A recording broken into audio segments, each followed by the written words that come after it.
শুনতে খারাপ লাগলেও সত্যি এটাই যে স্বামীর ইনকাম যদি লক্ষ টাকাও হয়, এতে স্ত্রীর কোনো লাভ নেই। স্বামীর টাকায় বিলাসিতা করা সব মেয়েদের ভাগ্যে জোটে না।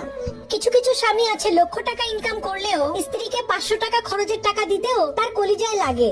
স্বামীর টাকা হজম করা এতটাও সহজ নয় রে বোন। এর মধ্যেও বেশিরভাগ স্বামীদের ডায়লগ, চিন্তা করছো কেন, আমার যা কিছু আছে সবকিছুই তো তোমার। বিষয়টা খুবই হাস্যকর, তাই না?